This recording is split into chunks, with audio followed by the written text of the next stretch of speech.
Welcome back, everybody. This is Night Flight. I'm Judith Kwoba, and I'm very tempted to say my next guest needs no introduction, but that is a whole different show. And I will introduce him. Sevan Boma is here. We have known him for quite a while with Astral Quest, with Resistance 2010. And now his website is secretenergy.com. He is one of the best spiritual teachers that we have out there, in my opinion. So, Sevan, welcome to Night Flight. Oh my, Judith, it's great to actually be here and to be broadcasting on this station. Thank you so much for, definitely requesting the interview, that we come together and that we build something amazing together and we share with your audience and those that will be listening to this presentation, this projection. So thank you so much for doing what you do. So, Sevan, I had a question that was nagging me for quite a while. And that was I will link to that video in the description box. And that was concerning dragging people through dimensions, if that is connected to fake resurrection. The entire thing that you were talking about were also about the Knights Templars, Chaldean sorcery, and so forth. So jump right in. Oh, wow. Well, mind you, that was almost a 3-hour recording. So I guess the audience will have the opportunity to watch that first. Because I guess there has to be some level of a disclaimer. Let's just remember as children, when we go through stages of learning. So we have something that we teach children that are, let's say, between the ages of 1 and 5, and then we switch the curriculum, and then we have these groups or ranges that we teach in. And so I have to bring forth first for everyone that's listening to understand that we're going to be talking about some things that will jump around these ranges. Some stuff you may comprehend straight away, and then other things you may have some level of resistance to or wonder if something like that could even be true. And that's predominantly because if we were just speaking to one group or one audience that was at a specific spiritual aptitude, it would be much easier to dial into what they need to know. And so at this stage, we're going to say that this is an adept conversation, that many people that are here now already have a proficient amount of research that they've conducted on their own about spiritual existence. And now they want to know about the things the missing pieces, the things that no one's going to talk about or are written nowhere. And that happens to be my specialty, because that's really what I gravitate to the most, is what is not written or what I cannot find. And how I can use my consciousness to find those things. And I guess the old term is Gnosticism, which is the ability to know without being told. But this stems into us just being able to dial into the frequencies that are here. You can hear some frequencies going on in the background now. And to actually create or determine what kind of language is being spoken, and then create a way in which you can interpret that language. So that way that the signs and the symbols and the frequencies and the lights that we're being exposed to in different levels every single day start explaining to us not only the story of what has always been going on, but the story of what is taking place right now. And I also will say that many are always concerned about whether this projection that we're living in is real and whether it'll just go away and what's happening with this. And the best thing to understand is that because of the composition or the parts that we're made out of, we're directly dialed into this frequency and this experience that we're having. This experience even continues when you sleep. Like when you sleep, actually, you do a lot of thinking, actually maybe more thinking when you sleep than you're awake. But this broadcasting of this frequency, of this awareness of where you are, and you're not the only one doing it. Insects are doing it. Big giant snakes underground are doing it. Whales in the ocean are doing it. So this means 24/7 that this projection that we're looking at is always inside of multiple minds that are creating this reality around us. And also because every single day we get into a communion and a relationship.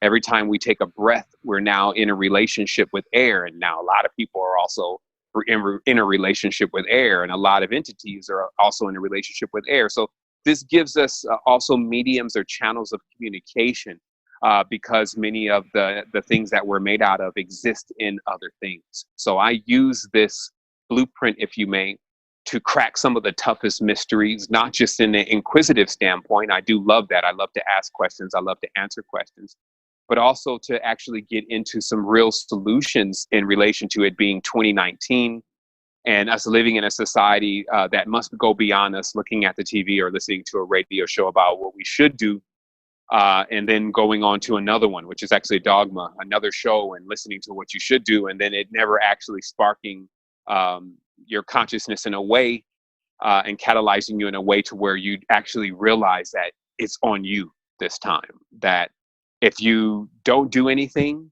it will be an infinity of doing nothing. You will go in and out of what appears like a dream where you wake up into another life.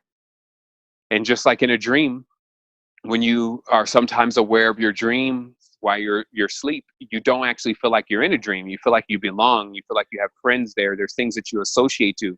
Some of these dreams are so strong that when you wake up, you're even surprised for a moment that it wasn't real. Sometimes you're glad it wasn't real.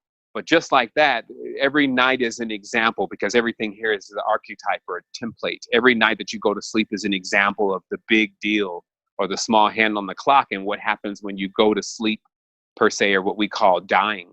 And the same thing happens. You close your eyes and you open them again. You start experiencing another reality that you feel like that you belong to, and so the story continues. So there is absolutely no reason to be afraid of death. And there's also no reason to look at it as an end. That actually might become more scarier for people, because they actually would love to have an end and a fresh new slate that's clean and to start over again. And this is kind of what's happened with the world's technologies, technology being anything external to us, that instead of dealing with some of the situations, especially the strong situations that are around our unity, instead of dealing with those situations now, we seek to retreat somewhere or find something to pacify us to not deal with that situation as if it's going to go away. But because this whole thing is a gigantic loop and everybody involved is looped and stringed together, this creates just another opportunity, I guess, for us to come back and try it again. So I'm definitely at a stage now in my depthhood to where instead of running away from Earth, like trying to find some force to come and get me, I'm more into activating that force inside of me and actually staying here to resolve a situation that I feel like I'll be dealing with as a time traveler, lifetime after lifetime after lifetime, until I solve it. And that truly this must be what they call the riddle of life.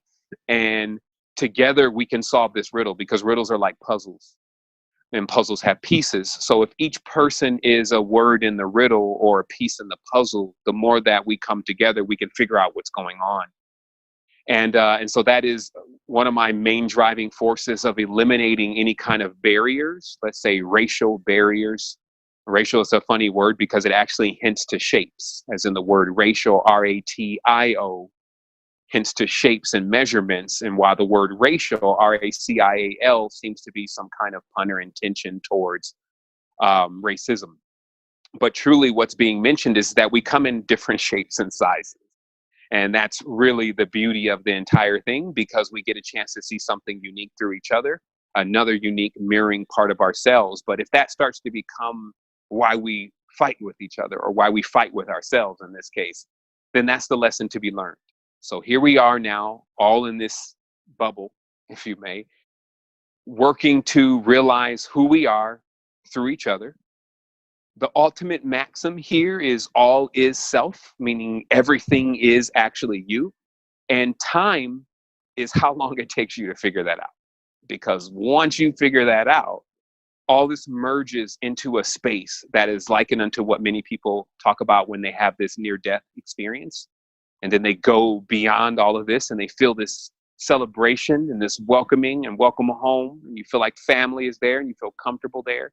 Many people have had that experience. Most people have that experience. I can't say everyone, but most people have that type of experience. And that comes from truly, yes, on the other side of this film, we'll just call it like a film, like a layer separating you from the truth.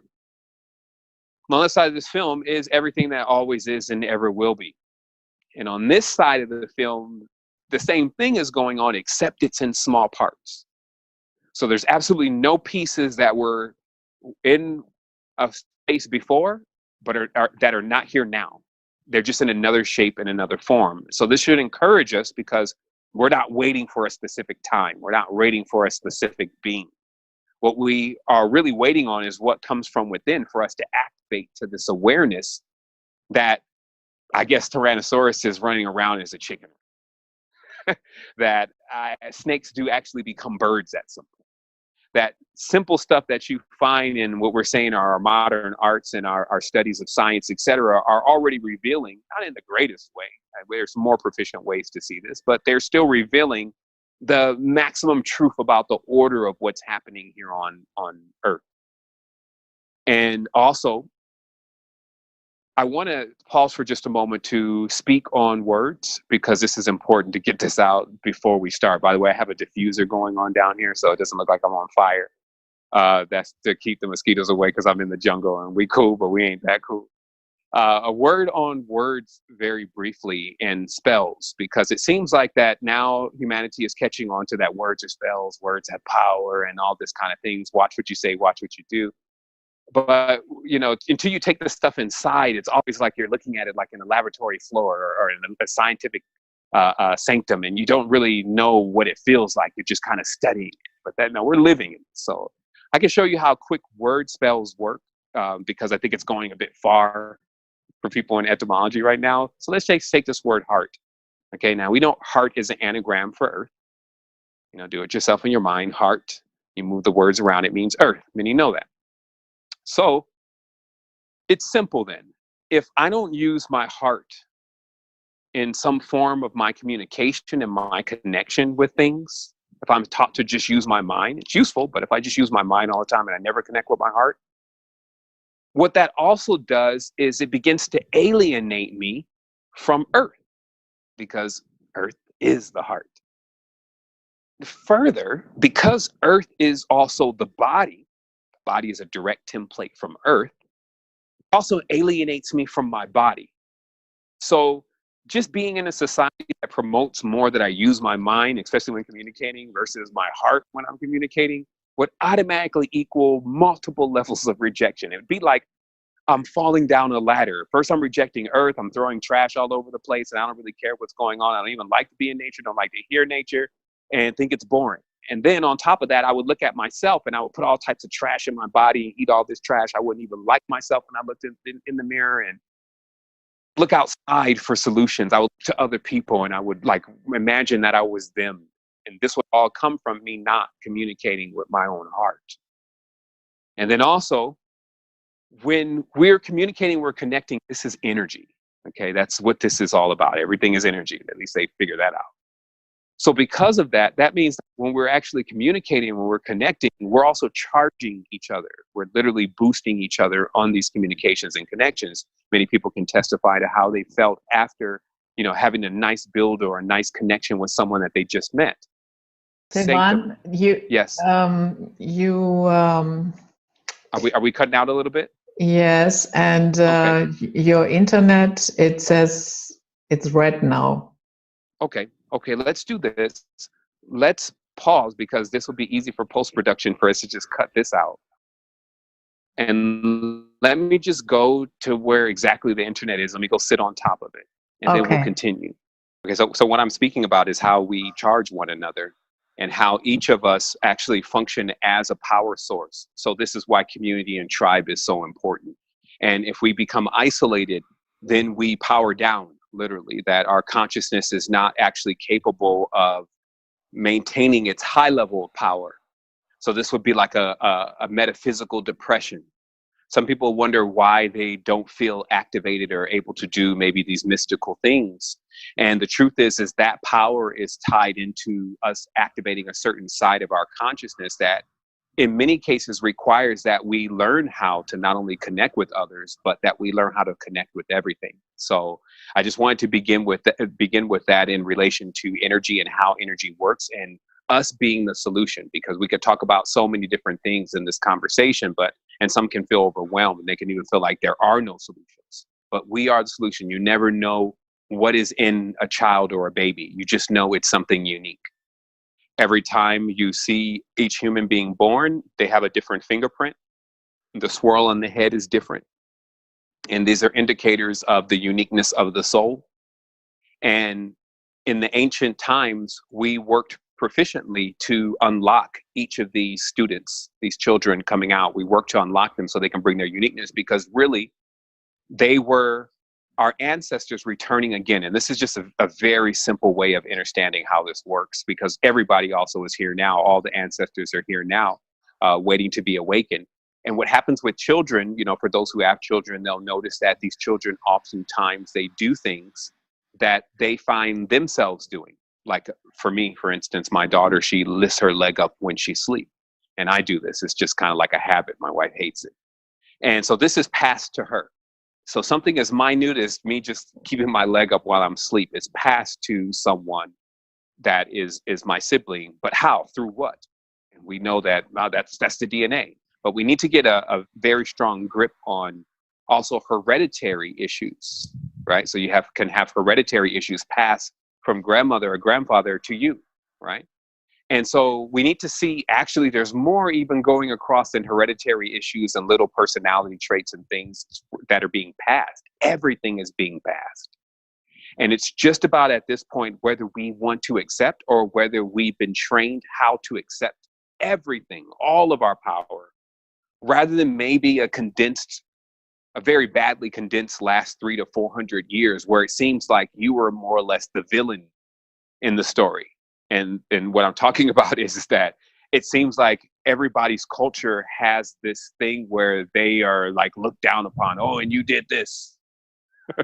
and we love to like blame it on other cultures. But if we start looking at every culture, it's like, well, wait a minute. Everybody's culture seems to have something within the last 300 or 400 years where this becomes a part of like our sorrow or our feeling less than worthy. And this is perpetuated throughout the environment. And every time someone gets mad, they say, oh, you were the ones that did this.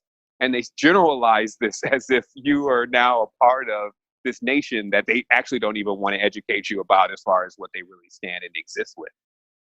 So this is what I'm saying. We have to, well, we don't have to do anything. We can wake up. We can access our powers, which are contained within each other. We can start connecting with each other. That's what our tribe is doing now and what we do so proficiently as much as we can. And we can start bringing in these quantum solutions because we're also very advanced beings. Like some people see nature as like a step back towards like a primitive time. It's just comical. Like nature's technology is so far beyond anybody living in nature knows the advancedness of the kind of technology that we're dealing with. And it is not trained to just reject nature as if it's something primitive. So we would tap back into these quantum technologies, which would actually be more designed to power us, to give us communication and connection, which is meaning and purpose, to give us more story, to also give us real solutions. You know, we definitely can see that we need health solutions. Nature always has that. Nature is literally every single part of our body taken apart into small pieces. And so anytime that we are experiencing a problem with an acute part of our body, there's literally a part of nature that we can ingest that fixes that part. And so it's tapping into that more. The button again. Right. Well, we've had some fun already, so yeah, we had great. Some fun already. That's true. Yeah, with the recording. Okay, guys, night flight. I'm Judith Boma. Sevan Boma is here, and I'm very happy to have him. We had some obstacles with the recording, but I hope everything will go smoothly now. He is a great spiritual teacher. His website is secretenergy.com. We also had Resistance 2010. We had astroquest.com. And Sevan, I give over to you. All right, Wholeness. Well, you know, just for those who are tuning in and wondering why we're so giggly, it's because we already did something amazing. So we're going to do it again. And, you know, and just getting in here and sharing this message, there's a lot that comes with it. And it's so good to be real. You know, it's so good to be amongst those who understand what we're traversing here, like what we're looking to get accomplished with our growth and just the obstacles that we face while we're looking to do that. And sometimes those obstacles are technological or with technology. And what our conversation in the beginning was centered around was just the connection that we all needed to make before starting this conversation, because we can go in many directions. So we kind of gave a disclaimer about how with consciousness and let's say the aptitude of the knowledge within consciousness, that there's different levels. And so sometimes a person can say something that if it's not necessarily where you're at the moment, then it could be somewhat you could go into a disagreement. And this is the drawback of trying to teach everyone at the same level. So we do our best, but we're also assuming today that those that are on the line have already been doing quite a bit of work on themselves and already been looking into a lot of the metaphysical knowledge that's been brought forth. And what we're looking to do today is we're looking to put some of the puzzles together. We're looking to find the pieces that are often hidden. We talked about Gnosticism as Gnosticism being a way to find out things without necessarily having to read them in a book or somebody telling you. And now we've learned that that ability is us dialing into this framework that we're in, this nature and this cosmos that has so many other ways of sending signals. It sends signals through light, through air, through gas. And that when we learn how to speak this language, then it puts us directly in front of what we need to do with ourselves, because it introduces us to what is missing. And so growth is important here. We want to definitely talk about solutions and how to get to the next stage. So we're going to dive into some deep wisdom, but we also want to come forth from that with solutions. We want everybody to walk away from this conversation going into action, not into more thoughts or even into dogma. And dogmas to me are when you hear something that sounds amazing, but you don't act on it, it just becomes a dogma. It becomes a way of belief. And since we're constantly challenging our beliefs, we could be behind if we're still supporting some dogma that is not serving us. And so in this world also, we brought light to words, and how words, even if you add an L to word, you get world. So we brought light to that. There's awareness now that words are indeed spells, and spells are very powerful, and it works with the mind, it works with manifestation. But we also wanted to ground that concept in itself and ground that way of communication with ourselves, and look deeper into what does it mean when a word is a spell. And I gave a simple example of this word heart, which is anagram for our word earth. So you can do that for yourself. Heart, earth, many know that already, they're connected. However, we can see how word spells would work, that if we don't communicate with our heart, if we don't make emphasis to actually communicate with our heart, then what happens is we fall out of line with our connection and our communication with our planet. So this would then reflect on us actually doing things to the planet, like throwing trash all over the place or harming animals, or not even being concerned about the planet, not being concerned about nature, being bored by nature, thinking nature is all redundant, thinking nature is primitive. So those kind of thoughts would come up in the mind if one was not communicating with the heart. And even further, that because the heart is also symbolic, and the earth is also symbolic to the human body, we would also simultaneously start this neglect within. We would start to not look at ourselves as a solution. We would start looking outwards for another solution. We would see ourselves in the mirror, feel ugly, feel unimportant. And this would all be because we failed to use our hearts to communicate, or as a part of our communication. Now, I'm not downing the mind here. I'm just saying that we are multi-spectrum beings, so we have to use all of our forms of communication in balance. The reason why I'm bringing this up is because we are actually in a society that does not train us to actually use our heart, and also even trains us to not use the threefold aspects of our mind, like a positive and a negative and a neutral, but more just a positive, negative, positive, negative. Many of us have become burned out with this way of thinking. And of course, positive and negative, which is just two integers, it doesn't give you a real way of examining or looking at anything. And this is because anytime we go to learn something or to explore something, we actually always plan to make mistakes first. Like in any laboratory, when we're doing tests, we actually plan on making some kind of mistake first. And those mistakes actually let us know how to calibrate the equipment and let us know what we're doing right and what we're doing wrong. So we actually look forward to the mistakes. So this will be kind of contrary to the way the reality functions, where every mistake seems to doom you into the abyss. We also talked about how there could be large generalizations, especially within the racial structures. This word racial right away mathematically just means a different in measurements, but we have another word racial, which actually refers to skin color and these kind of things, which is a completely false way of actually looking and deriving knowledge from anything.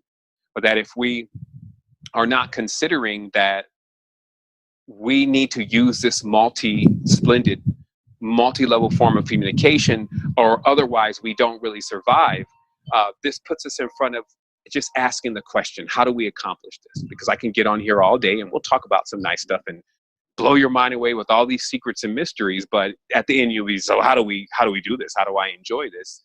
And the truth is right in front of you. First, it starts with you, of course. It starts with understanding how you need to do the action and applying this to raise your vibration to your body.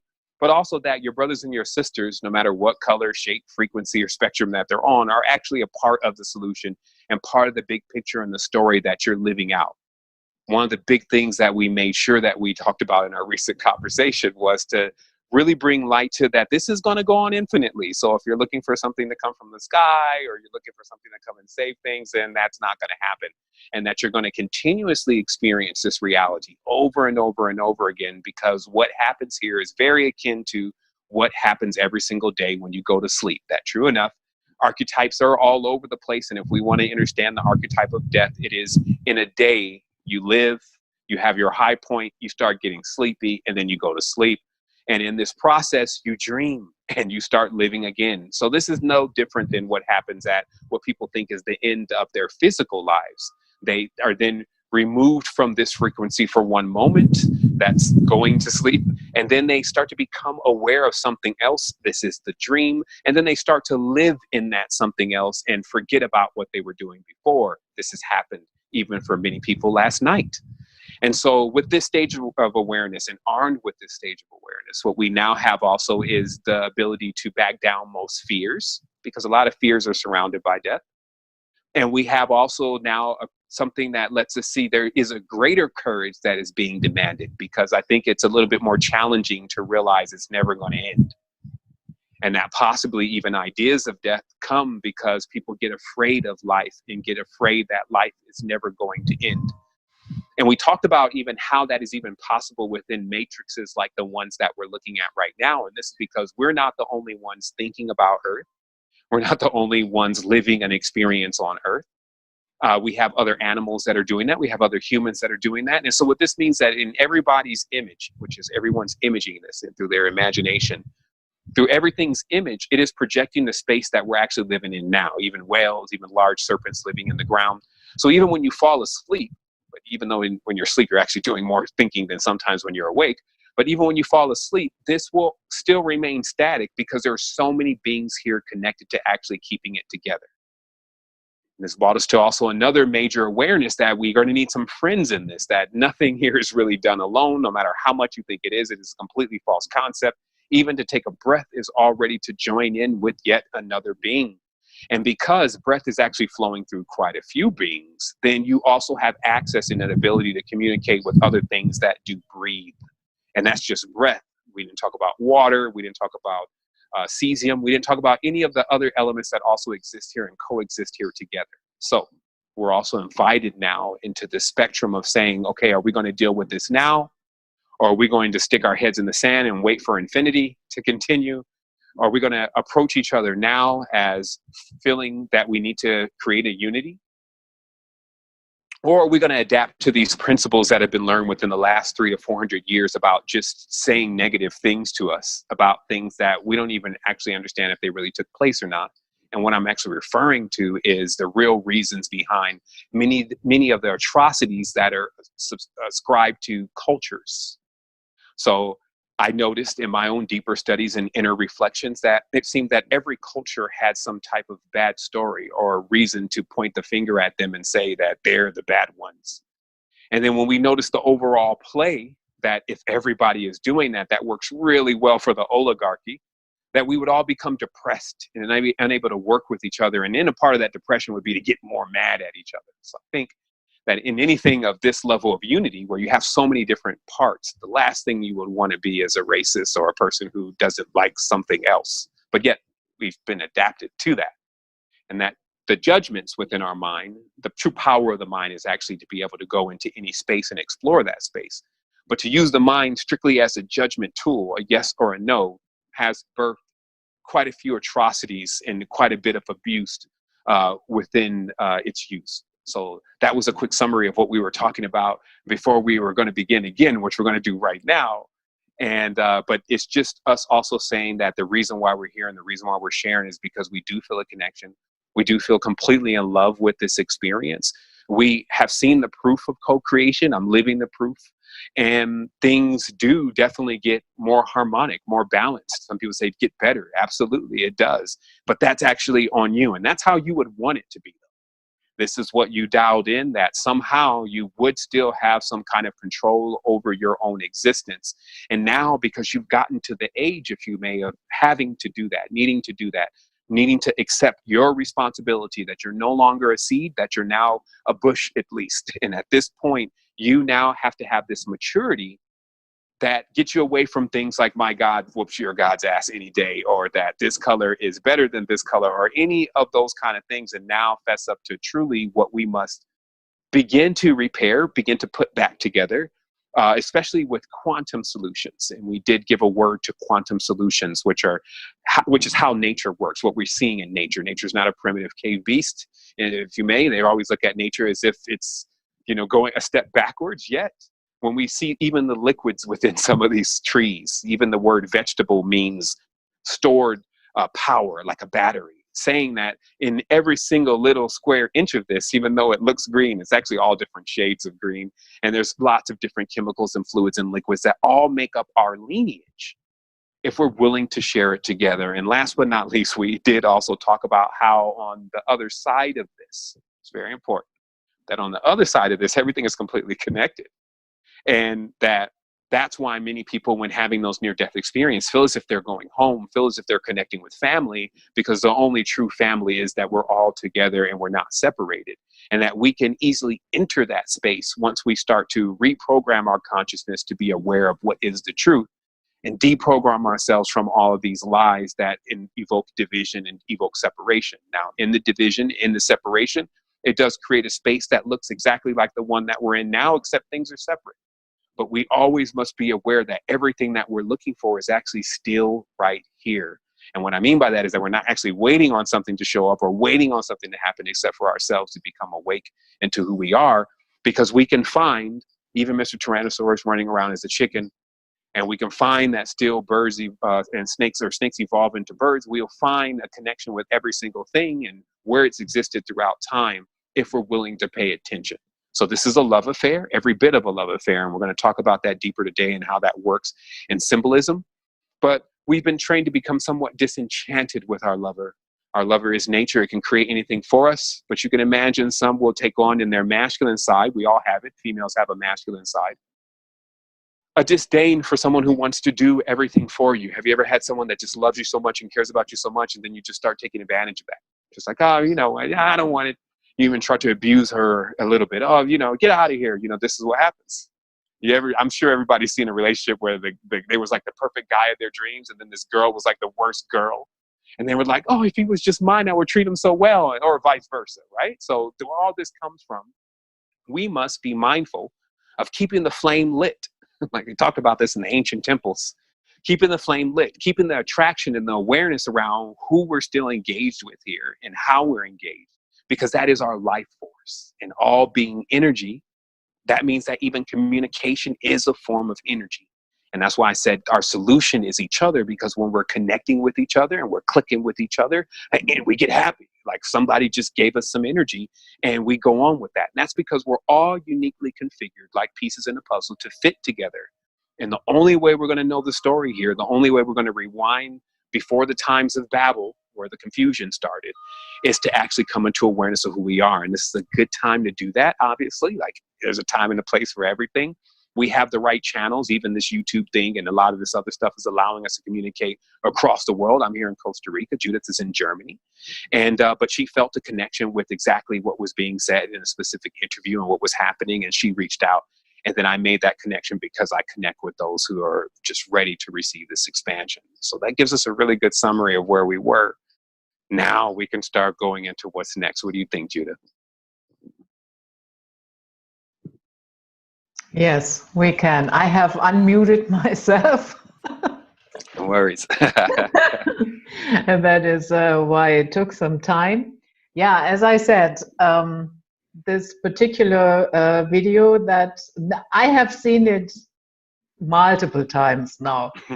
There are, not that your other interviews are boring or anything. No, they are not. But there are two that I can't even count it anymore. That many times I have listened to it. Wow. One is the one that I sent you, the Rainbow Temple. The Rainbow, yes.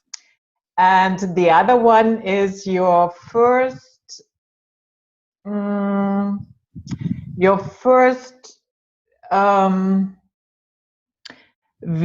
on AstroQuest, where you go through how one and the same entity has established itself as the one and only God in all cultures.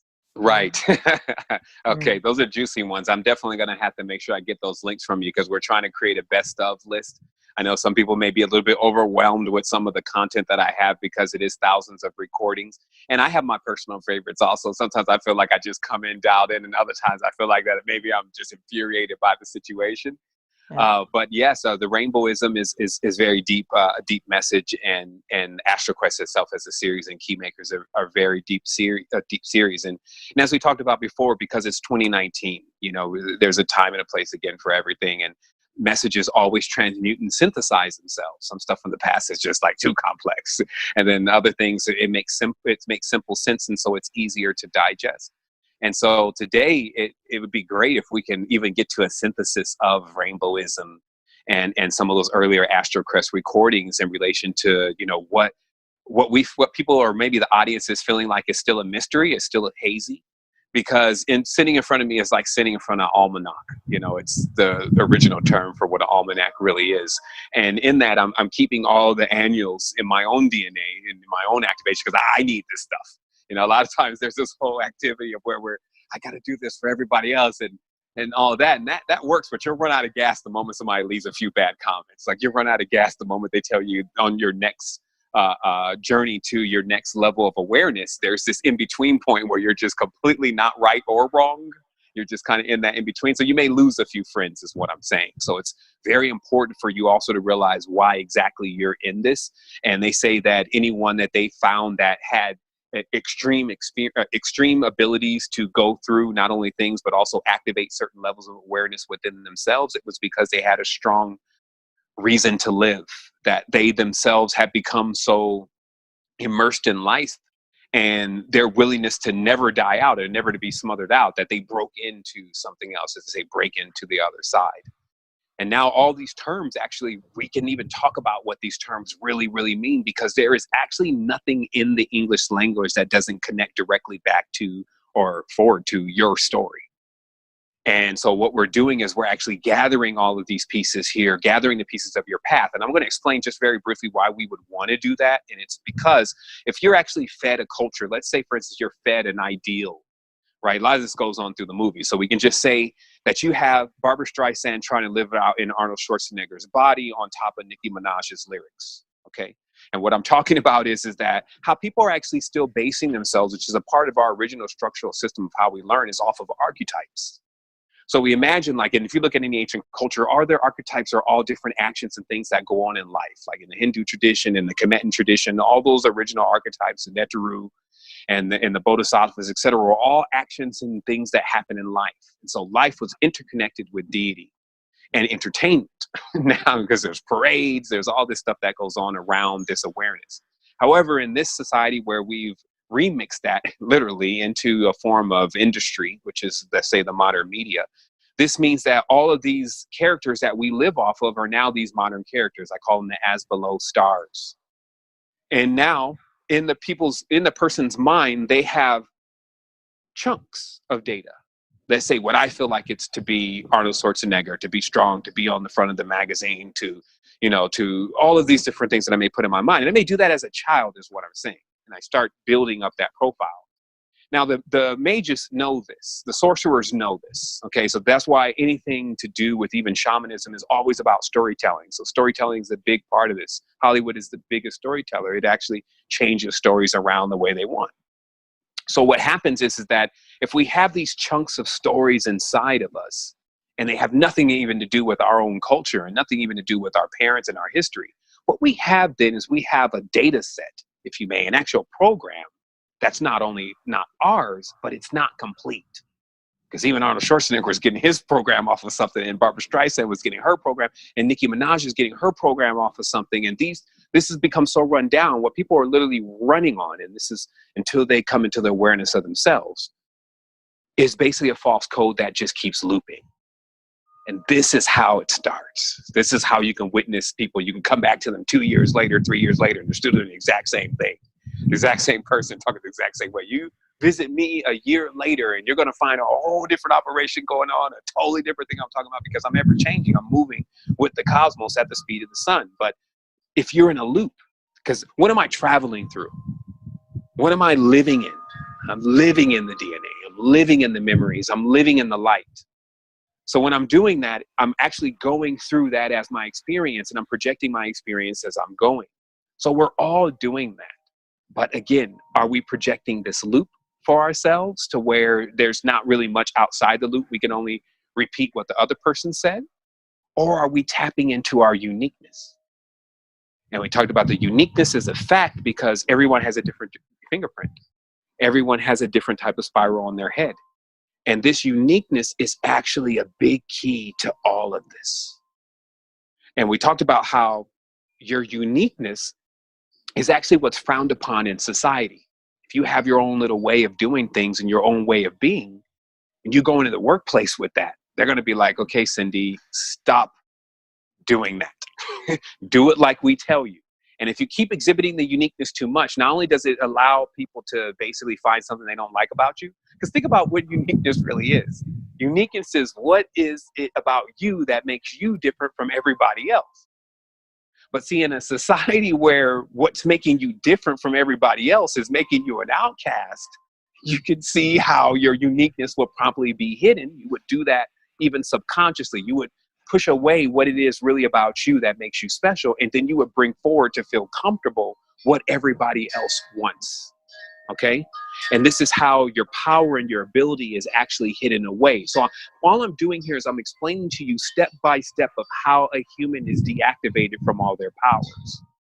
Because you have this lineage, you have this allotment, it already belongs to you. And this is why they talk a lot in these texts about supplanting, a supplanter, stealing birthrights, these kind of things, because it just basically is saying is that if I can convince you that you're not powerful, and you don't own everything in your projection, and you're supposed to be here protecting it, then I can steal it from you. I can take it. I can do whatever I want with it. Now, I don't want people to start thinking about golds, diamond, jewels, space dust, or any of that right now. I just want you to think about your children, because that's where it's all coalescing. The children of the world, they're all of our children. So what I'm saying is that if we don't actually think the most precious thing that it should be to us, our own fruit, and we're convinced that our own fruit should actually go off to go be study with somebody else that we don't even know, or just drop them off, that most of their time in the day should be spent away from us. Like if we actually begin to believe that, which is actually happening, then you can see with what I'm explaining, now you're letting your uniqueness, the synthesis of you, the children are the synthesis of you. They have all your hereditary buildup. They get all your traits, the way you laugh, the way you smile, and then they get the other person's too, right? They may be doing something that mommy's doing and doing something that daddy's doing. So they become a sum total and a synthesis of mommy and daddy. So they have all of your DNA, and that being that you made it with DNA. And then now you guys are sending your own vessel into this world, into definitely a den of lions, definitely a place where it would want to take possession of that. So what I'm saying here is that all of what we're seeing here in the reality that we feel uncomfortable with is actually because of our actions and things that we're doing, not only personally, but also as a collective. That we also have our own magnitude, meaning that we can always say, well, I'm not doing it as bad as this other person, but we'll find, or a whole country, but we'll find that we're doing it sometimes in the degree of how much or how important we really are. So if you're the minuscule person, you don't feel important, but you're still the one throwing the trash, you're throwing little wrappers away and stuff like that. You're still doing your little small part at keeping it the same way it is. And then if you went into a higher level, you became a Fortune 500 company owner, and now you have this factory, and this factory is dumping all this trash in the ocean. you're still doing it at the magnitude of the energy that you're pushing out. So this means that the true higher beings are you. You come into levels of activation and awareness of this kind of things, and you go to different levels. This is a complete playing field. There's a full spectrum thing happening here. Like I said, good and bad is not the best integer to understand what to do next at times. You have to understand also this is like, it's a seasonal thing. This cosmos, that's why we measure time through it. There's a time and a place for everything. So even maybe you're nice right now and you don't feel like that you need to be a guardian or protect something. Then 3 months later, now you're a bit more stern. You feel you need to hold space and you feel like you need to stand up for what's going on. And then 3 months later, you feel like that you need to rest. You feel like you need to rejuvenate and you feel like you need to dial out of all of that. You see, so there's a seasonal thing happening in our consciousness. And that's why we must be very flexible about what our consciousness and what our body, what nature and what the symbols around us are telling us, because that means for your own unique clock. And that's why we're saying, I'm generalizing still with all of this, but for your own unique clock, what you should be eating, who you should really be around and what you should believe now. And all of that is really up to you. And you can just take this knowledge and put it into your toolkit and say, well, I think it's time to apply this, or I think that this is more in line with what I'm experiencing now. Does that I'm sure that makes sense. Yeah, it certainly does. And what you described in the very beginning, that you are frowned upon when you're a little bit different. In the workspace, I was quite lucky, because although I was wearing a uniform as a flight attendant, we had a lot of people that others would describe as a little bit freaky. Mm-hmm. So there was definitely the space for, you being you. It was not as rigid as other places. So that was okay.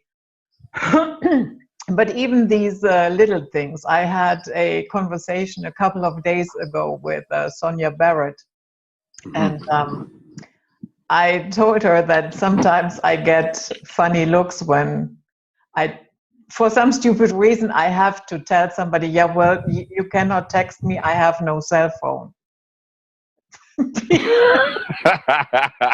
Even I started looking at you weird for a minute, like, cell phone. Not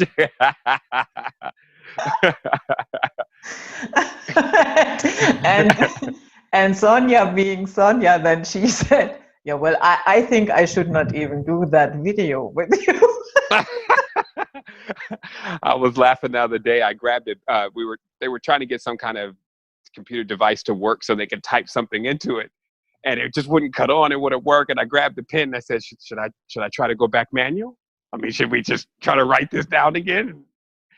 So yeah, sometimes things are moving too fast, and that's a big part of this too. And I feel like maybe we should share and we should talk about that, about time and how this really works. Because as a time traveler, sure, you can speed up to the future, but some time travelers actually love to slow things down.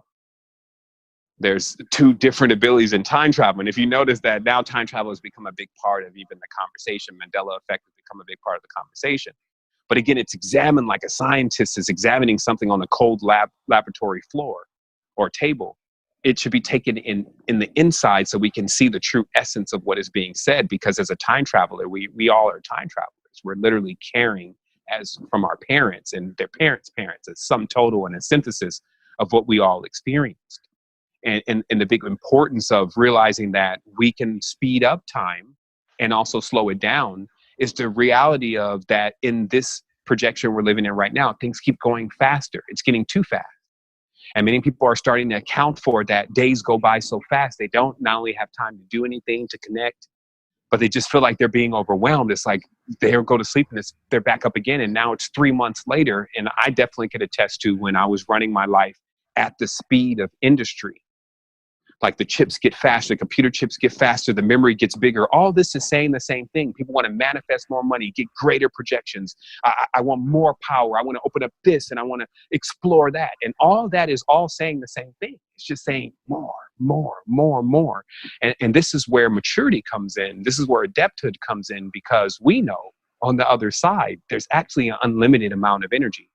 And anybody that's even been on a psychedelic experience knows this, that it gets to a point where you're like, oh, make it stop.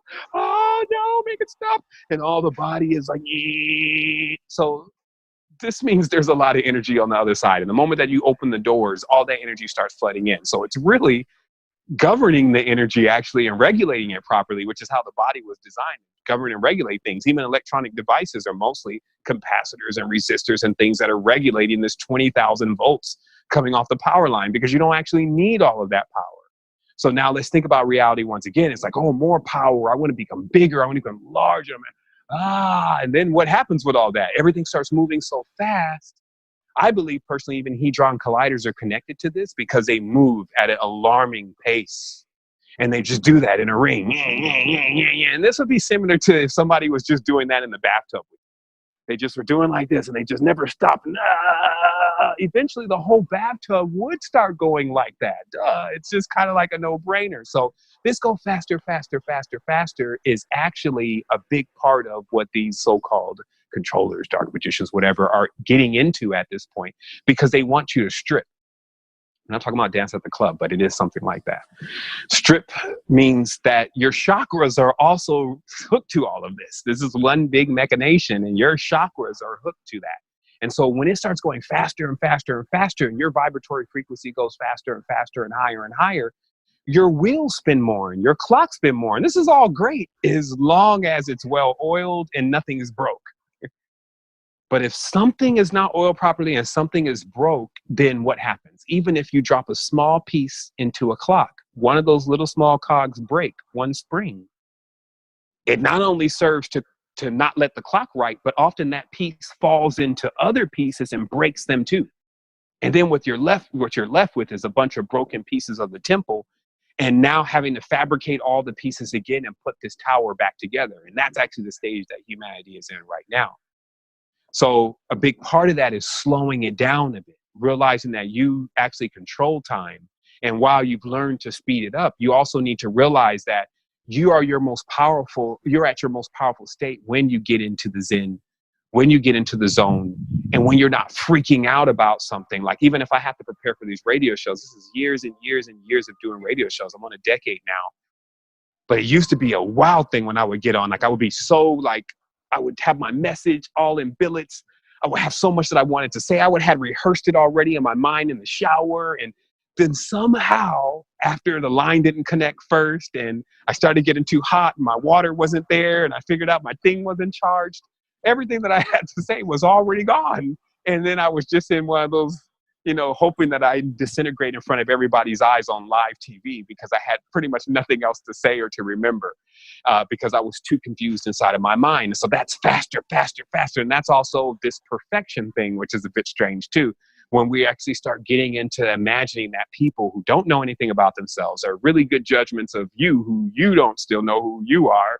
And then now they're telling you who you are based on what they've observed, and they have no real reference. So meaning that if we're concerned about what another person is going to feel about us that doesn't know themselves, this is like the worst path toward folly. And that's why on the top of the temple door, meaning before you come in this temple, you need to know yourself.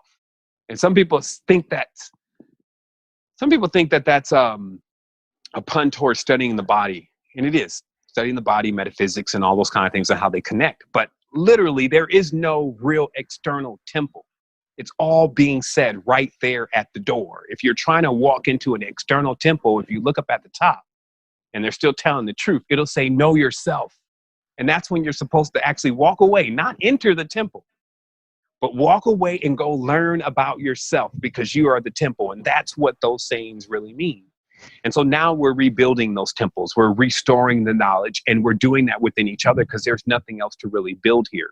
We're empowering each other, and we're putting back or forward the pieces that are necessary for our clocks got broke. Like if we have spaceships all over the place that are crash landed, missing parts, The best thing that we can do at this point is start figuring out whose parts. Your screen working? Good. Bring it over here. Bring some chairs from that craft over here. The chairs are still good. Everything in there is tore up though. Just bring the chairs. And now we can build something that we can all fly off in because we're using all the parts that we would not be able to have anymore because they're broken, but we're gathering them from each other. We can gather them also from nature. So this is what's happening then. It's rolled out like a choose your own adventure, a real damn structure. You cannot die. You see, this is the worst thing that can happen here is you can die. Quote unquote. And so that's the biggest sadness comes from death, right? But since death is not even real, these strenuous situations that happen in the crossover points are, these aborted scenarios that happen when it's time to deliver a child are. See, what I'm referring to is that death is the transition point. It's when you cross over the portal. The portal is the vagina. Hopefully the kids are out of the room. So when we're crossing over the portal, what is that labor like? Okay. And this is what happens in our world is the only thing that a person listening to this conversation and just said, make it simple for me, Doc, needs to learn is get as light as possible. Meaning don't hold too much in your mind, the hatred and the fears and all these kind of things, because when it's time to cross over through the portal, you're too big. You can't get through.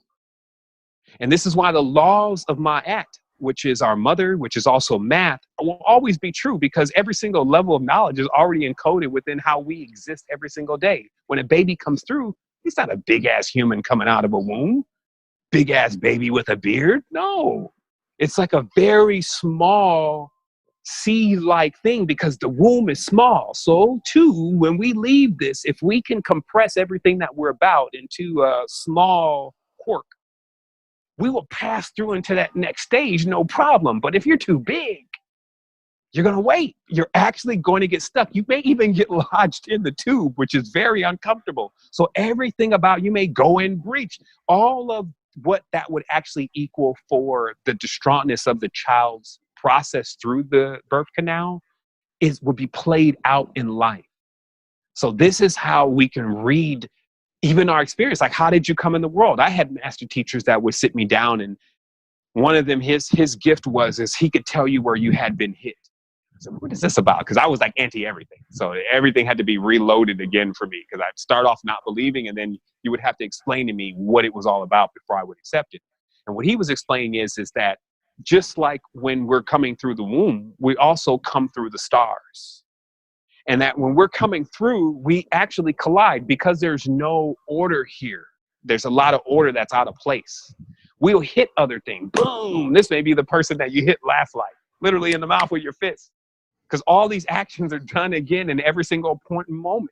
So you may collide with something, but that may hurt your shoulder. And then you start spinning in one direction. And this controls right away whether you're more right-handed or left-handed, whether you're more feminine or masculine. And then through this process, also, as you're hurling like a falling star, you're also gathering all the space dust, which is around you, which is space dust is just basically seed germ. It's just basically elements. So you're gathering all this around you, and it's coalescing around your consciousness and around your being. And so this is amazing. Some people's like, man, this is a little bit too much for me, but this is amazing at this point for us to be able to recount now with full maturity what is the experience, see how much of an adventure it is without us making anything up. We have to say that because there's a lot of folks making stuff up. They just feel like they need to make things up for this to be interesting. They need to pull some green-eyed alien out of the damn closet for it to be interesting. And the truth is that behind even these eyes of each human being is something so incredible that it would even strike fear. Like if you saw a human as they really were, it may strike fear in you if you didn't know who you really were. Okay? And this is what we have to be aware of. The reason why there's so much control in this structure and this incessant thing that goes on for us not to become aware of who we truly are is because there's a fear. All of this stuff that we see going on and happening to our planet is like our mother. And so the moment that you realize that you're a guardian and that you're a child of this mother, and you awake to all the powerful stuff that you have, like your sack that you left with all of your skills and powers, abilities, what has been causing problems for your mother is afraid of you fixing that problem because it means that they no longer can perpetuate this system as it is. And so maybe we take a moment here and maybe we zoom into, some facts, like some details, because I still feel like, I'm skirting around the edges. It all makes sense. But the reality is, if we could zoom in a little bit more and actually say, well, what specifically, maybe that will get us into a different side of the conversation today. What do you think? Yeah. And maybe you can address that, what I asked you, what you meant by ripping people through dimensions. I still don't have any idea. Well, okay, so let's talk about the film. I guess that's the first place to start so everyone realizes how this exactly works. Now, as it's said in occultism, as above, so below. And the reason why that was mentioned and is mentioned so much is because it's also the way that sorcerers or dark magicians figure out how the higher things work. Okay. So it's a direct reference to, hey, if we can understand any part of this, then we can see it from the entire spectrum. So now let's go to Hollywood very briefly, because we have to bring it into something in modern times that everybody has got to understand. Now, we know that Hollywood is run by occultists. If you don't know that by now, you probably should give up this life and just go chill out, go relax on a Tempur-Pedic bed, wait till you kick off and then try to start it up again and then go at it again, because you need to know where this is coming from, is what I'm saying. So media is the number one occultist. The TV is the Black Mirror, okay? It's the scrying box. So at this stage, then let's now assume that those that are writing these scripts and working with this equipment and stuff in Hollywood are all adepts, the ones that especially behind the scenes. And when you accept that, then you may learn how magic works. We have to have some version of it working that we can draw parallels to now. We also know that Aleister Crowley, who is the OTO of the Golden Dawn, basically those who study the Dark Tantra, was very influential in starting Hollywood and writing a lot of the scripts to do the rituals that were necessary to bring about breaking guardian bounds, like basically taking entire areas and removing the guardians from those areas so those areas can be used continuously to do things that would normally not be done in the order. So what I'm referring to here is that Hollywood became a place where dark magic could be practiced to affect the masses. But what had to be created was like a microcosmic version of how the world works. Okay? And it has to be so on point, so exact. It has to be able to even affect the world of the person it's being projected to. So to be very clear, each person is a world. So to create another world and to place it inside of somebody else, in effect, allows another world to start to begin inside of them. This is what Hollywood specializes in. So now I first want to take you to the equipment, because this is occult equipment that is first used. Now, the projector. Okay, now we've learned what projecting is. But the projector in itself, if we understand its original origin, has something in it called the film. Okay, and the film is made from cellophane. Okay, or celluloids. In fact, film used to just be called celluloids. Pass me the celluloids, not pass me the film. And it's because in science, which is their first religion, Zionists, what was discovered is the film that's actually around stars, like what is the next substance that is right on stars, is actually cellophane. That cellophane, or what you even call plastic, but an organic polymer, is exactly what's around stars. Okay? So somebody said, well, how do they know that knowledge? Somebody say, well, they never went to space. What are you talking about? Some may get into an argument about it. But as I said, as above, so below. They examine what stars really are. What stars really are, many of them are actually mirrors of trees. Okay? Especially the fixed stars. They're mirrors of trees. So when they studied trees and plants and leaves, they noticed that the leaves were mostly made of cellophane, this hyperactive polymer that reacted to UV light and actually was able to produce energy and even some kind of essence off of ultraviolet light, which is what plants do with the sun. And so it was summarized, which is also true, that the stars that you're seeing out there, the first bubble that's around them is cellophane. Okay, now I'm just bringing this to your attention because now then, with this material cellophane, it makes sense then that if that is our strip of film, and we put these stars in the negative, because remember, these are also called negatives. So we put these stars like John Wayne and Marilyn Monroe onto this strip of cellophane, and we then project with light this through a cathode ray tube, which is shaped like a hexagram, into the person's mind that's actually watching this using 1,000 points of light. That's an angelic reference, millions of points of light.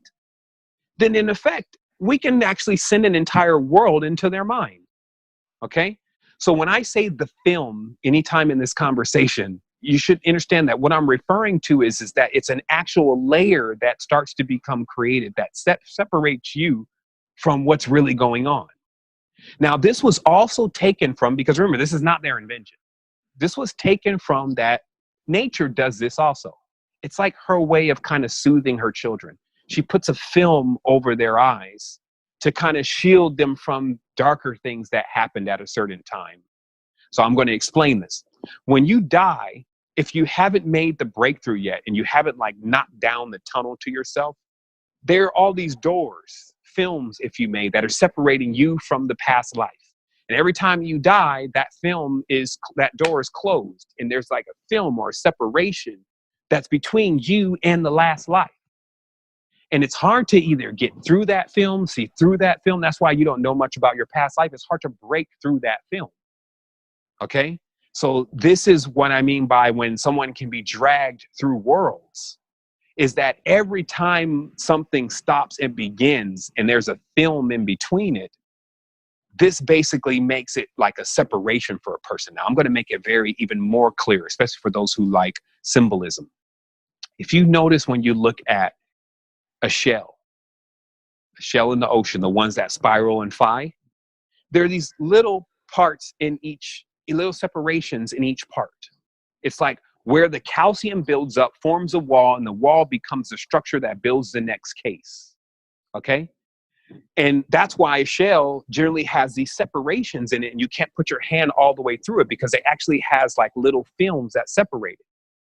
So when they call it a breakthrough, what they're referring to is somehow you gain the ability to knock down all of those doors, down the tunnel of phi, back to your original origins, to the original awareness of yourself, and you're able to connect your end to your beginning, your alpha to your omega.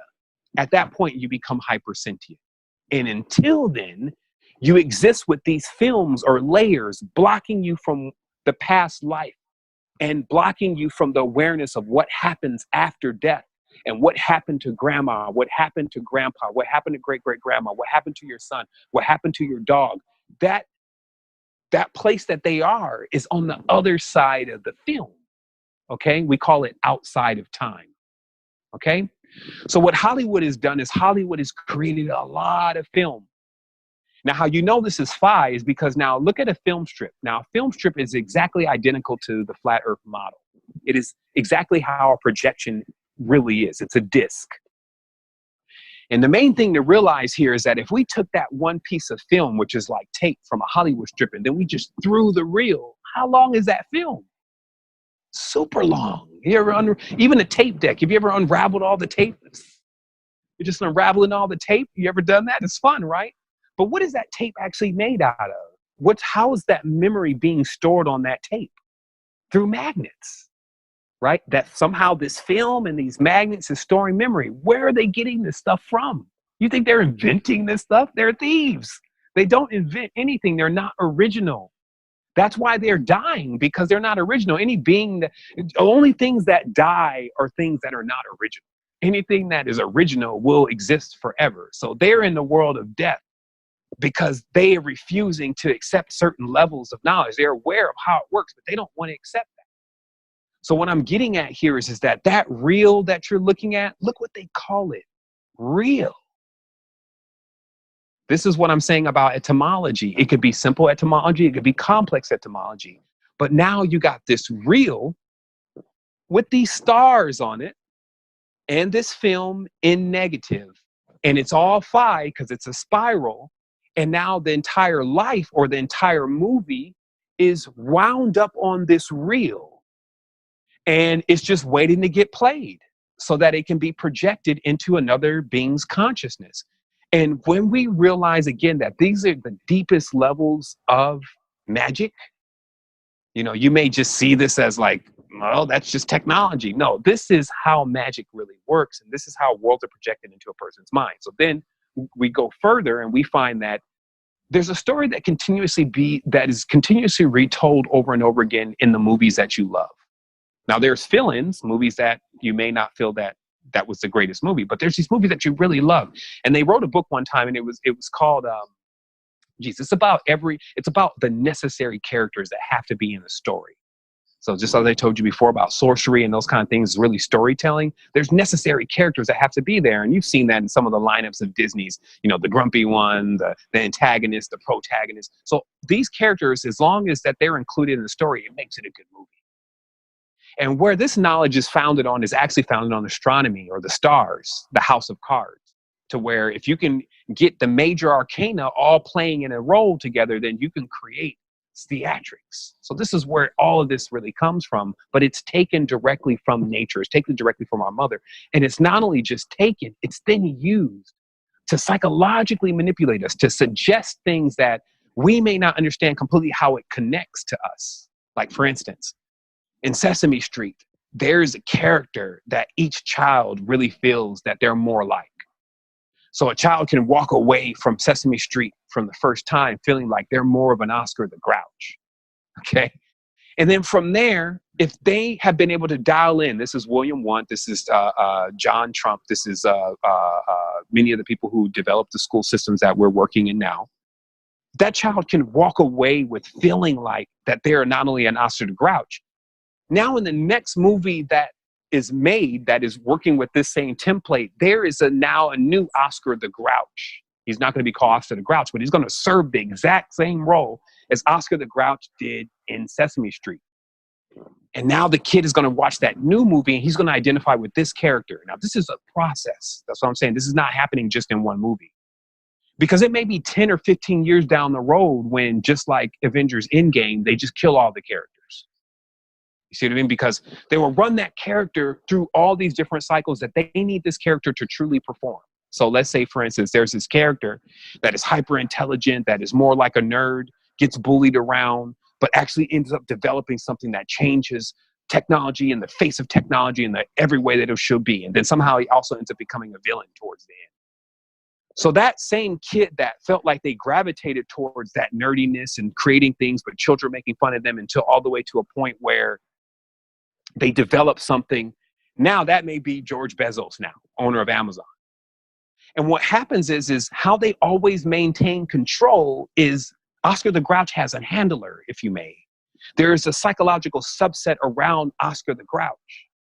And as this character is continuously being manipulated, it's almost like an AI is watching all this now, but it's like pieces are being moved around the puzzle without even the characters knowing that they're actually in play, that this is all going on. So this means that a script will run out inside of each person and they will act into the role of a character and never realize that they're playing themselves inside of a movie that is actually being suggested and suggested to them psychologically. And this goes on for 50 to 60 years as a person is manipulated within just archetypes that they gravitated to as a child. So again, there's a lot to expunge from that. There is a metaphysical awareness of exactly how things work and how programming can work even now in modern technology. There's awareness that many people that are actually inside of these structures, meaning stars and actors, are completely under control and are actually being handled and carrying out roles that they don't actually know the complete meanings to, not that they even care. And that this stuff is broadcasting night and day to a point where things are changing. One of my recent recordings was about Netflix's, you may have to watch what you say even on these lines, but I guess I'll just use it's the pedo words. See, we have to watch what words that we use now, especially on YouTube if we plan to stay. That's why I'm planning to leave, because once they pick up that word, then they're already like trying to use their algorithms to determine if they should be removing your channel. But there's a lot of abuse towards children, would you say that? And in this abuse towards children, this is perpetuated inside of the movies a lot now, especially Netflix. Netflix seems to be a storehouse for this abuse towards children now. And all the new movies seem to refer to actual sexual relationships with children as they're underage. Now, this is coming out, and it's so blatant that you wonder why these people don't just go to jail. I mean, this can't even be legal at this point. 20 years ago, everybody in there would be going to jail. But now it's okay. And it's because it's a slippery slope of psychology. Let me show you how this would work, because this is more psychological than it is metaphysical. If I say we got Spacey, we got Kevin Spacey, we got Bill Cosby, and we got Weinstein. Somehow, people think that, okay, all the abusers, all the sexual child predators and abusers in the world, we got them. We got Osama bin Laden too. And this is how these programs actually work. This, because remember, the person's only working with, like we talked about earlier, they're only working with a limited film strip of characters that are not even real. So they actually believe, a lot of the conscious consensus, the hive, if you may, believes that all the rapists are now captured or being punished, because they also got R. Kelly. They got R. Kelly too. And this is like 6 men. Half of them have already gotten away, but have nothing really to do with the overall. Well, they have something to do with, but they're not the big picture of the whole thing, is what I'm saying. But now, then, let me show you then what happens. This is how it all works through suggestion and psychology.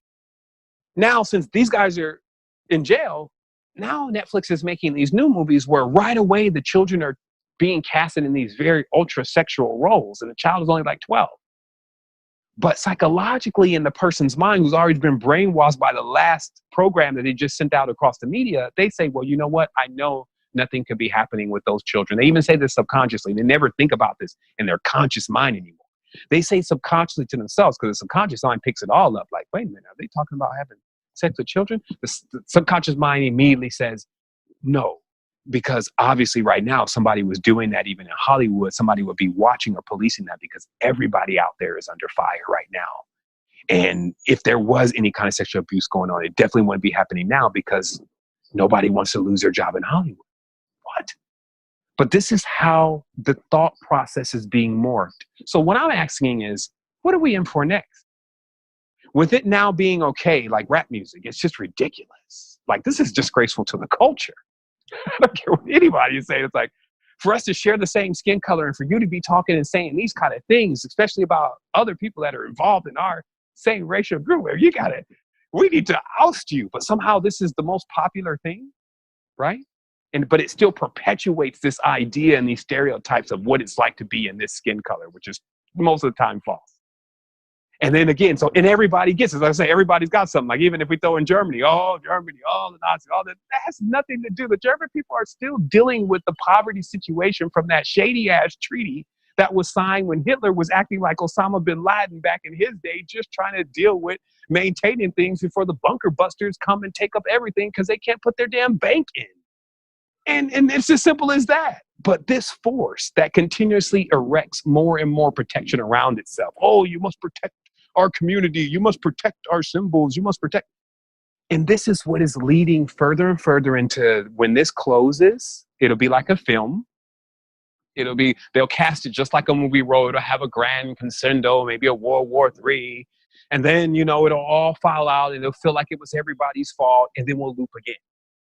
And I believe at this point that this has happened so many times. Not only am I getting sick of it, it's making me wake up a lot earlier than even I should. It's like, yo, wake up, man, wake up. Because it's going to loop again. It's going to loop again. You can feel it, because what change did we actually make? Where are we really, what actions are we actually making to change this? And is there something that we can actually do? We thought that our voice was going to be enough, that just getting onto these microphones and actually making people aware of consciousness was enough. I've been doing this 10 years. To only find out that I actually have 10 years, 100,000 subscribers. So this means to be like the slowest growing YouTube channel then. This means I accumulate only 10,000 subscribers per year on this channel, right? So what happens here is that we can now get into the solutions. I'm going to get you right into the solutions so we can assess the power here, because we need power. You're powerless now. You're not sovereign anymore. You're not a sovereign operating on the land anymore. Your nobility was stolen. This even happened rather recently. Like, they show that all the treaties were changed. A lot of the people that had land and all, they don't have it anymore. All that's been going on right underneath our nose. So I'm going to explain to you the key. I'm going to give you 2 keys. They say there's only 3. I'm going to give you 2 of them now, and you should be able to unlock the rest of them yourself. And that way, this just doesn't become entertainment for you. First key, Venus. Okay?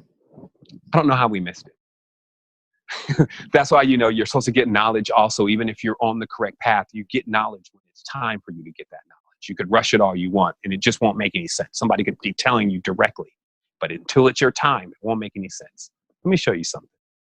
Now, if you Google ancient Venus statue right now, you will find some statues pulled up in Europe. You know, so you can't make this a racial thing. You can't say, well, these come from Africa, so of course they're going to be making these statues with big giant breasts and big booties, and like Africans are the only one with big breasts and big booties. Where does that come from? So anyway, so you see these statues of actually not even a black or a white person, to be honest, but more of a reptilian in the face with a mammal body. And this is several of the statues. This is not just the one that they cooked up in the last Ancient Aliens. They made him in the back room. I'm talking about the real ones that they keep unearthing and have been unearthing for a long time because they were used as fertility symbols. I mean, shit, if the entire planet means fertility, then it makes sense to kind of make a symbol of it and just say that this is fertility. It's like a way of using emojis. Some people say, oh, they were worshiping idols, but you're using emojis. It's a way of using emojis. We use a symbol like these big breasts, this big booty, this big stomach. This is fertility for us. And for a human being, that would be where it is, because that's how children get fed, and that's how you can maybe even fit more than one child inside the womb, and that's how you can actually fit maybe 100 children through these wombs. Because if you actually look in the old days, women were actually having a lot more children than they used to. Not even the 9 or 10. Some people have even ancient older families out. There's 20 of us, and that sounds incredible, but 50. They have a woman even on record now that has 100 children. Okay, so let's just take this from what we really know is going on. I'm going to show you how things get screwed up. Now, Venus, then, as you keep following her through history, and she's very important. The reason why you know she's important, first of all, Venus is the pentagram, okay? We know that Venus traces out a concave pentagram in the night sky. Go look it up yourself. Over an 8-year period, Venus traces out a symbol that is a perfect pentagram, except for the sides are round, which is something else to pay attention to. But these angles on Venus, like a flower, she's tracing this in the night sky.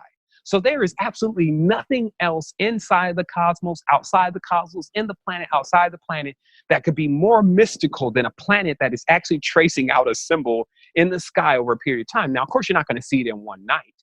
And that's why it's important to be learned and to be wise, because you have to watch things over time in order to learn their true nature. And sure enough, after 8 years, as the Mayans quickly figured out, and many other cultures figured out, that this thing traces out the same symbol that is found within most of the vegetation. Okay? Almost to suggest that the vegetation came from there. So let's keep going on with it. So now we're into this notion that it's possible that this symbol actually somehow connects to the abundance and the vegetation and the population, maybe even of this planet that we're calling Earth, which we'll have to get back to later on, because who even told us we were on Earth? But anyway. So now when we see Venus, we now see Venus as this pentagram. And the only thing that I want to bring light to is how this metamorphosis starts to take place, to show you how a symbol is demonized, how abundance becomes death, and even some cold, dark vampire.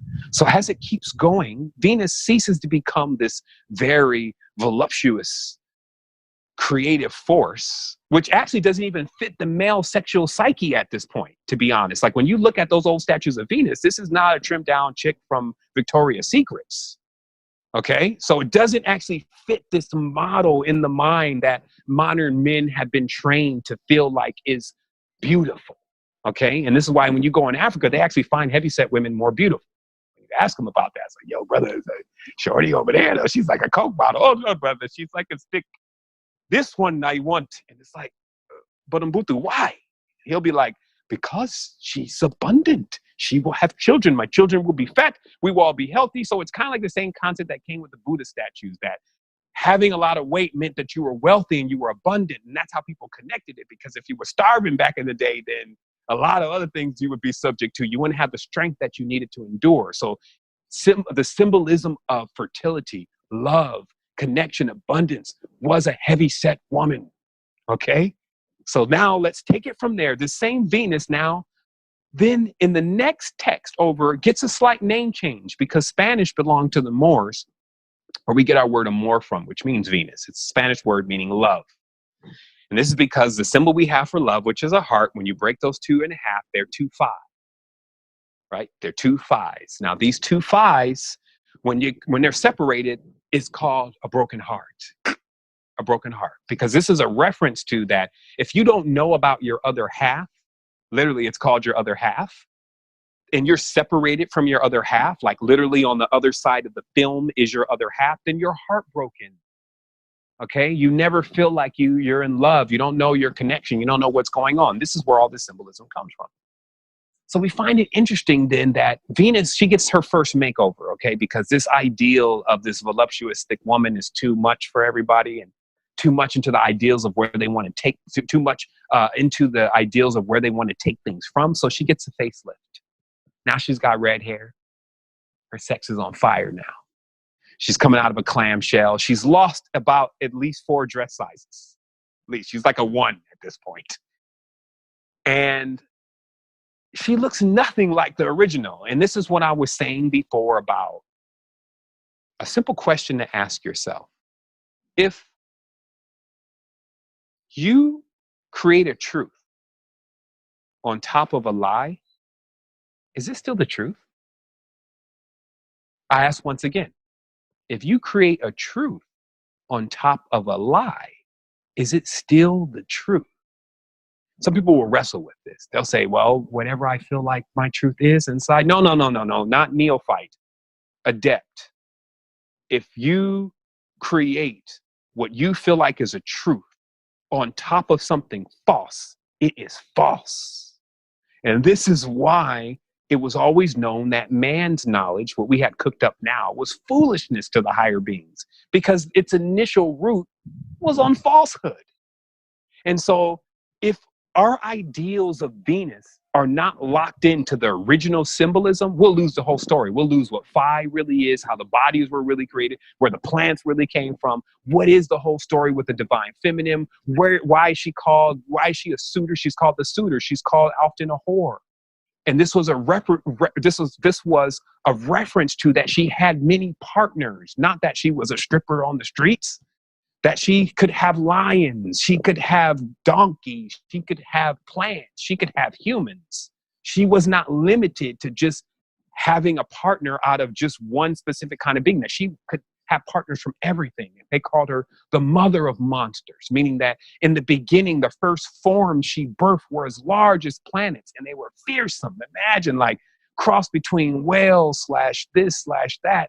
And this was the beings that are coming forth. And we're calling those beings planets right now. We're on one of it, one of her children. Okay. So to explain this a little bit more, because some people say, well, maybe he's just a Venus lover. I'm going to show you how it all works. As the facelift happens, Venus, again, she comes down a few sizes, and now she's all slim, and now she's incorporated into the romantic theism. Okay, now we're living in a Roman society now where everything is romanticized, so you can smile now and cry later.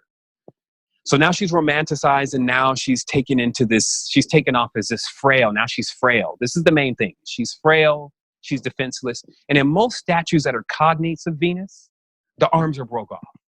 And they always tell you, oh, no, the sculpture is so old, the arms just fell off. But then they got another sculpture right next to it that is 1,000 more years older, and the arms are still on it, but it's Hercules. The arms are broke off because this is all symbolic. They're actually continuously telling the story, even up until this very point, to keep the divine feminine suppressed for the main reason. Because for males, if they get to the woman, they get to you. They've already gotten to you. You're done. That's the womb you got to come out of. So if they get to the womb or the portal, you're already compromised. So that's why, if you want to know why is it always about the woman and blah, blah, blah, duh, you need the portal, you need the ship to get into reality after reality. Nothing is lying to you here. That is the same way you got here. So there's nothing more to believe. Some will try to search for other stories and other things to believe, and we'll be on shaky ground because none of that will be able to be verifiable. But when we look at what is verifiable, we find that our mother is then restylized as a frail being with no arms that needs the help of Hercules. Hercules, come save me, right? So now, Because also, remember, all of this also is modeled, and this is where my studies have taken me with in relation to Venus, is not only very serpentine, and Saturn itself being more lion-like, that both of these blended together early in the game before we even start telling all these stories. So you're actually dealing with more of like a serpent lion. So if you want to understand the ideologies and the way in which this original state functioned, the women were the ones doing the hunting.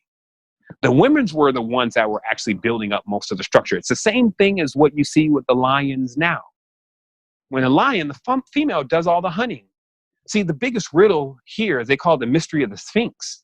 The mystery of the Sphinx, that riddle is cracked because that is not only what some would say is gotta use the right term here, Alkebulan, which is the name of the territory, a Kemetan woman. Not only a Kemetan. See, they thought it was a Kemetan man. They thought it was a black man. They thought it was a black man, so they broke off his nose. Napoleon broke off his nose. The high from was black. No, that's not the whole of it. It was a black woman. Dark-skinned Naga, meaning that Nagas and Dravidians connect black people and Germanic people and white people and all those different colors. They all connect them all in one race. The Dravidians, or Dravid or David, which is a symbol of two triangles interlacing each other, connect both races. That's what this is standing. They got this six ether hair, which is the long hair, the silky hair, right?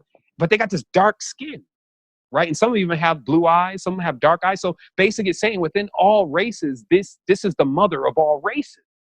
So that's the mystery. That's why I say the mystery of the riddle. If you never crack the riddle of the Sphinx, you can never get out. And it's a real thing they're talking about, because if you don't know where the womb is, you can never get in and out. If you don't remember where your mother is, you can't get in or out anymore. So you become stuck. So let's keep going with this. So we find Venus gets another makeover. And this is why, you know, there's a lot in the Bible that's false and a lot that's just been written, because there's a literal text, okay? Venus gets a name change also. She comes over into the Moorish term Lucifer, okay? And the reason is because this term actually means carrying light. That's why they call it the light bearer. Lucifer, Lu, the cipher of Lu, loose, light, the cipher of light, the encodings of light, the encryptions of light, something that's carrying the coding and encryptions of light. That's how you decipher Lucifer and what the word means. So, but what does that mean? How do you carry the codes and the encryptions of light? How do you carry in a bag what binds flesh to spirit? Right? I got the Sumerian guy out there holding the bag, but that's not the one. You got to secure the bag from him. It's a reference to woman carrying the seeds of life, the DNA. The DNA is a language or a word and a vibration that binds our souls back into fleshly bodies. This is not light technology. You're not going to build this in your garage. Okay? So this word Lucifer is only a reference to a being that is capable of doing that, because it still is a reference to Venus, right? Because remember, Lucifer is Venus. Go check your dictionary. But notice the play here, and this is how you'll know, because their fingerprints are all over the place. It's disgusting. So the moment that you know what's happening, you'll see it everywhere. It says Lucifer. Oh, perfect one, son of the morning, blah, blah, blah. How I find fault in you. Yes, you were beautiful amongst all the stars and blah, blah, but now I'm going to cast you down. And now I'm going to step on you. And now I'm going to be, and you're going to be like Satan. See, now, the reason why this is buffoonery in metaphysics is because in metaphysics and ancient knowledge, Lucifer is not Satan. Venus is not Saturn. They have a relationship, though, and this is how the adepts are working, these dark sorcerers are working with this, because they're basically casting out Venus and Saturn, right? But I'm going to show you how this all rolls out, and this will be the sum total of today's conversation, because it is the key to everything. It'll make you really think about everything, and it'll start asking you, well, what other stuff are they doing that to? Are they doing that to me? Are they making me believe that I hate this person really, and I really don't? Absolutely. They can work your mind in all types of ways if you don't have it in control. So watch how this play goes out. I'm showing you. So now Venus is literally transformed into not only a genderless angel. So remember, it's a process happening over time. So now Venus is now this angel morning star thing that has, angels are genderless according to the text. They don't have a vagina or a penis, or they have both. This is either one or the other. And actually, it's a reference to that. Actually, Venus is an angel. She is a hermaphrodite. She does have both. She is a parthogenic. which means that the original females can birth from themselves. I'm like, hey, newsflash, guys, not necessarily needed. Just like in the serpent genus, many of the serpents are parthogenic. And that means that the female actually functions as a male. Octopuses are even more weird. Some fish are even more weirder. Some fish can change from being males to females. Did you know that? So, there's no limitations here in nature is what I'm saying. But this is a reference. But notice how this plays out in the human psyche. So the human psyche now thinks that what we're referring to is this dark angel that now looks like a devil with horns in the mind's eye. Was once perfect, but now because God got pissed off and jealous with it, this masculine God, it's thrown it down onto earth and into hell. And now it's become Satan. And this is like a hodgepodge because Sat or Saturn was originally in the Kemetan text as a destroyer. He functioned as the same component as Shiva did in the Hindu tradition, which is when it's time for something to go, and there's always a time for something to go in a death, rebirth, and a regeneration cycle, Sat is responsible for removing that. That's why Sat was known as the Grim Reaper, the one who reaps, the one who basically, like a gardener, pulls up fruits that are now doubly dead and now need to be regenerated. And that was Sat's purpose. So they tried to make a whole story out of Sat, that he basically one day did that. He killed something without order over a chick. This is literally what this new modern texts say, is that Sat, because of his love for Osiris and Nephthys, killed Osiris to hook back up with Isis and Nephthys. And he also is an enemy of Horus. What are you talking about? That is not what the original documents say, but that's what all the secret societies believe now. That's the story that is told. And of course, Horus now replaces Jesus Christ. Sat actually becomes the god of the Old Testament, the Tetragrammaton, YHVH. And now there's a war within the kingdom, and the mother, who's the Holy Spirit, who's never even mentioned, now becomes Lucifer, cast down and laying down there, I guess, with Satan. And all of these are the nefarious creatures. Oh my goodness. Should we keep going on? Well, we can. So as we keep going, if you turn on Netflix right now and you type in Lucifer, what comes on is now a rather dashing European man that looks like he should be on GQ magazine is now Venus, or Lucifer. He's got wings. He's the devil character, but he's good sometimes. He's confused if he wants to be good or bad. And this is now Venus. And so inside of most people's mind, as it keeps morphing, as the mainframe continues to change and the Mandela effects continue to happen, in most people's mind, Lucifer is actually a dark angel that destroys things, and that is Satan. But what's really happening, let me show you what's really happening, is now I crack 5 for you. That's one key. Venus is really the mother. She's Phi. Perfect Phi. Okay? She can birth continuously, and you would never even know you were looking at the same thing.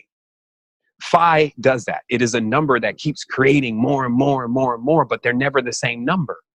That's exactly what we're looking at in reality, where no leaf is the same. Okay? So that's 5. Now you have 6. Now to turn this upside down only takes to turn the symbol upside down, by the way. Just so you know, to take a force of creation and turn it into a force of destruction is only to turn it upside down. And this is why still now, 10 minutes? Well, we can do it. We can say something. Do we have something to say here? Are we running out of time? No, you said when you turn that around. Were you talking about 6? No, I'm talking about when you turn a 5 or a pentagram upside down. Okay. Right? So it appears like something, right? So this is why you can always see this kind of symbolism in what they call dark magic. As you see this upside down pentagram seem to be connected with dark magic, because it's a simple reference. Really, it's the straight line that is the disrespect to Venus, because Venus is not a straight line. She holds a curve. Everything that's organic holds a curve. It's like a concave thing, like you would do with a spiral graph. It's using a spiral force. Okay. So the straight line is really the lie, not necessarily to turn it upside down, because to turn it upside down is actually the positioning of how you're looking at it in the sky. Venus is a compass. So just like in masonry, let me show you just how diabolical it gets. In masonry, you see in the symbol, you see a square and you see a compass, and then you see a G. What this is a reference to is Earth, measuring the Earth and measuring the stars. And once you have that knowledge of how to measure the earth and how to measure the stars, you'll see how they're connected. Oh, shit, you'll come into this enlightenment that even the movement of the stars are somehow connected to the movement of earth. And this becomes your learning, your teaching. So that's what that symbol means. And it was used by the nobles early in a certain period of time. Now it's used by those who usurped the kingdom, those who are using all the symbolism and profaning the symbolism. They're turning the symbols upside down. That's all that needs to happen here. So instead of this being a voluptuous woman symbolizing fertility, it's now a frail, skinny man with his jaw sucked in, not knowing what he's going to do, arguing in a business world. Okay. And that's how you turn people's symbols up down. This is the most sacred symbol, is what I'm saying. So somebody can do this to your most sacred symbol, which will affect your consciousness, and you don't even know that that's actually what's being done. Maybe you should actually start looking over everything, or just put it all away from you and start over again. And this is how you actually start raising your vibration. That's how I raise my vibration. Once I started finding this stuff out, I had a guide in my conscious that was explaining this to me through the language. It was irrefutable. I could see things 3 times, 4 times over on how they connected. So it was more difficult for me to keep believing in the lies that I was told than to accept these truths. But it was a long time. It took a long time. There is a great work being done to keep us confused. This shit is pretty much obvious. Excuse my language. So here we go. 6 or sex. Okay. Now 6 is a funny thing, because right away we find that there is this thing about sex. Okay. Where it's supposed to be the worst thing, but in a regular reality, we need it not only to survive, it's also extremely abused now. In fact, because we're using sex for the lower forces, it's actually become our harbinger, our nemesis. We're starting to create so many children off balance that are even going into wombs that they don't belong into, because even the ancient mothers are no longer guiding the paths of who should be marrying who. So we understand how water should not get with fire, because it's going to work in the beginning, but it's going to fizz out later on, which was be called arranged marriage now. Because we've taken it off the system, because we know so much more better, now it's all screwed up, and we're having a hard time even seeing what its original state was. So it takes originals to come in and unlock that original aspect of themselves to reveal what is the original state. So 6 is a reference to sex. All you have to do in the Kabbalah, that would just be SX. There would be no vowel. Okay, so this is how we can find every single word that is related to sex or population. We just need to take the 2 letters S and X and put a vowel in between. So sex with the E. Sax is connected in there somehow. That's probably why they call themselves Saxe, Coburg, Gotha. And the original people in Germany were Saxons. Okay, so all of this, actually, Sax was always depicted in a certain motif, in a certain style, even as an old man that was bearded, meaning that he had crossed over through every part of time. He had become a black man and a white man in the whole curve of time. So he walked through time, Father Time, who was also seen sometime as the progeny, or that he created Cain, who was the wanderer. So it just means that time is a lonely space and a lonely being that continues to go out and continues to learn and continues to know and continues to be aware of all things and is wisdom in itself. And this creates the generation.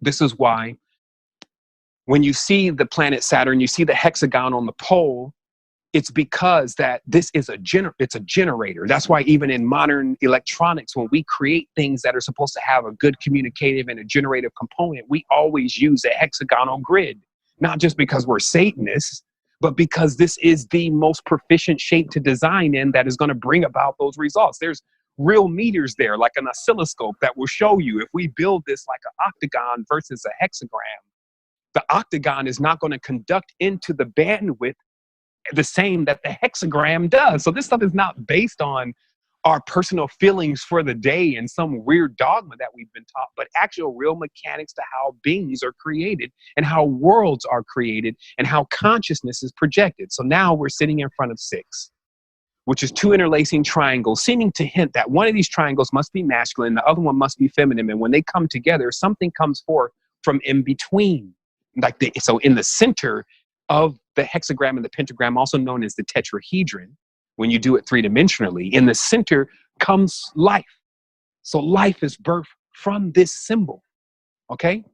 And so now in all these deep teachings from Nassim Haramein and all the rest of the people who jumped onto the tetrahedron group, they will testify to this shape being not only capable of doing this on multiple levels, but also doing it in machines and all sorts of things. There's a couple things that they miss, like that this symbol actually is really the Om. The actual Om or Taurus field, this is what this is. It's not really just this straight line star that looks like a sheriff badge or the Israeli flag, but actually something that is curved in several yantras, which we call the machine. Yantra means machine. So several yantras of a cornucopic field that actually is used as a portal to bring forth life. Okay? And take life away, right? That's why they tell you, yeah, you spin it this direction, it does this thing. You spin it that direction, it does this. So right away, we're talking about two very large forms of power, all of what magic could ever be made out of anyway. It's something like what you would see Venus consist of, with its ability to be able to actually bring things into physicality. And then this Triyantric force known as Six or Brahm, who also, which is Brahm and Saraswati put together, that is also able to continuously birth another form of life or intelligence. And so now we see why in the Washington streets you have encoded the pentagram and the hexagram, not only faced upside down, which is based on how they're pointing on the compass, but also straight lines, because it's literally saying we are defacing the ancient Venus and Saturn connection, the thing that created and birthed much of the life forms here. And we are bringing in this new artificial straight line version where Satan now becomes a horned Baphomet creature that seems to be quite confused. And Venus, as I said, becomes some male that is skinny and actually is looking for some chicks. And somehow it's playing out in everybody's mind that that's not going to affect things. So this is where we have to start stepping up into our guardianship, because that is the reason why we're disconnected. That is the reason why we have no guides. And I'm speaking collectively here. Having no guide means if you alienate yourself from your mother, well, she's always going to try to help you, and she's always doing it. She's feeding you still. You're eating from her. But Father, he's a bit more stern. Like, he requires that you actually understand the order. And that's why the tetrahedron was always connected into the fields of Orion. And High Father, the lions, as they call them. And this is the Leo Fentalis, the lion-like beings of Orion, the lion-faced gods of the Kemet, and all this kind of stuff that they're referring to. Is they're just referring to, just as we see lions in the world today as being the king of the beast, if you may, that this constellation played a heavy role in the governance of what was to happen throughout empires and throughout the cycles of nature and life. And the only thing that they've been able to pull off here in the film, and this is why some people say, well, why is this all happening on Earth? Why doesn't High Father just come with the angels? Or why doesn't the mother come with her ships and the reptilian fifth column army? Or what the hell, what's happening? Well, first of all, it's because it's inside of you, and it's for you to keep it in balance and then awake that within yourself. But most importantly, it is because of what I told you earlier about projections. See, because what Hollywood was able to do is to create a space where the order cannot see this. That was their great work, to create a space where order cannot find this, so that there would be disorder. See, because there is beings, just like you like to heal people, there are beings that they're just looking, scouring the projections to find ones that are out of balance so they can bring balance to it. Stop looking for something out of place. So that was always, that's the garden, the guardians, okay? There's only one command. Although we're all unique, we have one command, guard.